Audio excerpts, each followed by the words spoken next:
This event certainly provides us with an excellent opportunity to get key industry leaders in the same room, albeit virtually, to discuss how we can work together to ensure that the recovery and growth of our critically important manufacturing sectors are supported by a workforce with the skills required to confront the future.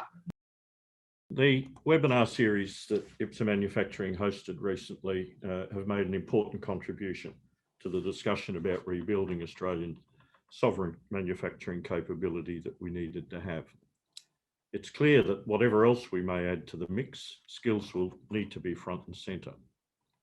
Whilst it's impossible for me to do justice to the richness and diversity of views that we heard from those that participated in the webinars, we've attempted to distill some of what we've heard into 4 key findings.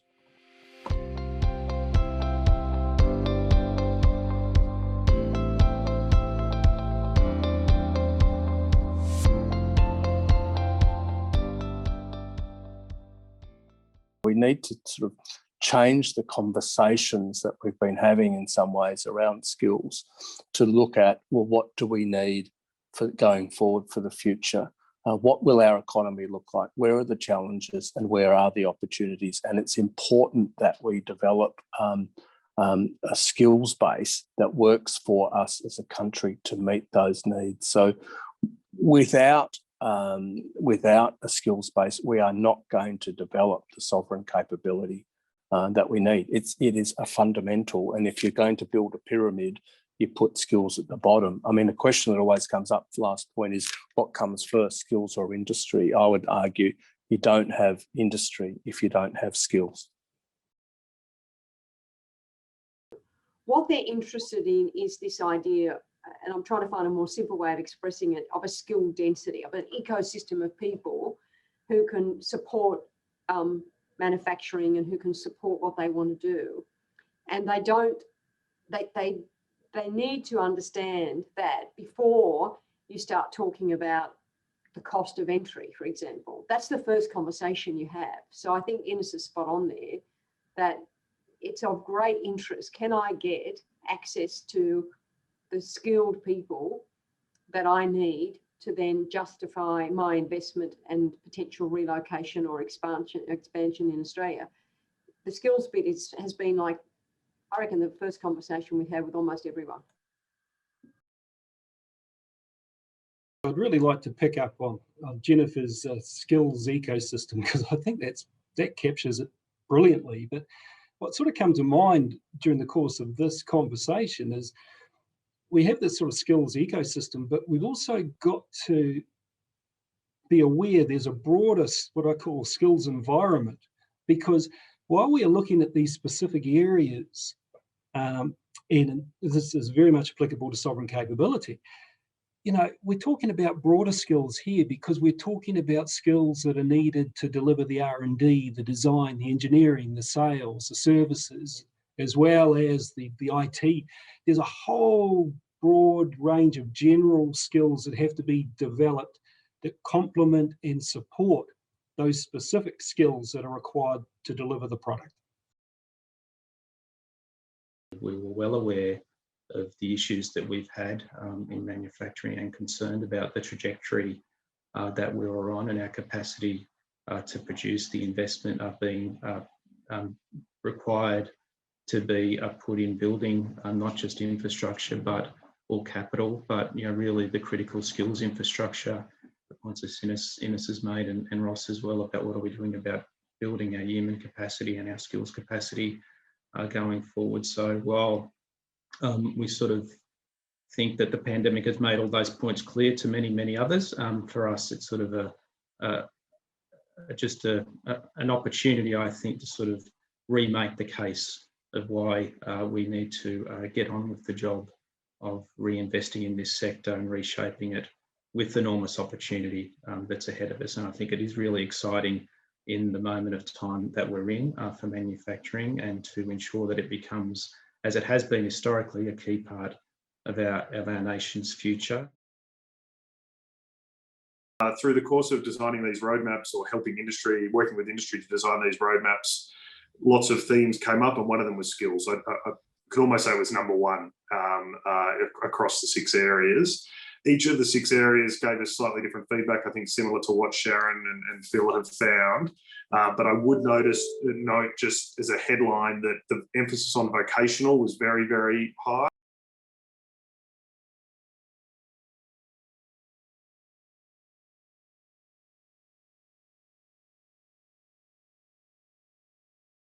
Thanks, Ian. It's a really good question, and it's one that everyone, I think, is grappling with. I'd make three points just very quickly. One is that manufacturing has had for a long time what you might call an image problem, very unfairly so.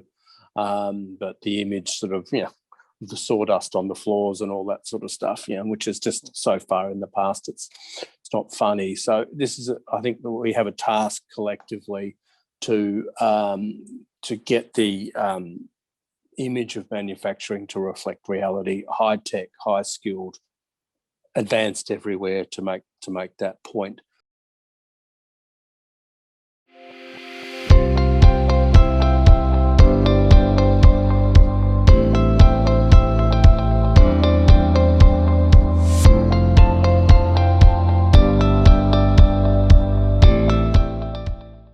There's reason to be much more optimistic than not. And I think we all should be optimistic given the time and circumstances we're in and what we've seen occur over the past year. It gives us enormous reason for hope. The one thing I'd say to government, we can't be totally government reliant on this. We have to help ourselves through this in significant ways. But for the government to help find ways to drive that collaboration between industry and the training sector, so that you do get that, an example is that work integrated learning, but to drive that collaboration, either through funding models or incentives and investment. I think that is the key. That is the key area. That will develop the skills base that we need if industry and educators, in the broader sense, work more closely together and in a collaborative way. So I think that would be the one area that overall is the big challenge that we face. There's no doubt we've got to get the sector better aligned with the trainers. But that's to deal with what we're sort of supplying in terms of skills. I'd just really like to highlight here the demand side.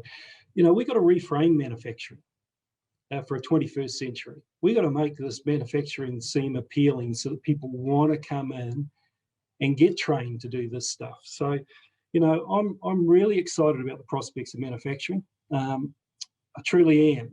But we have to work across as businesses and business representatives with government to make manufacturing appealing to people as a profession.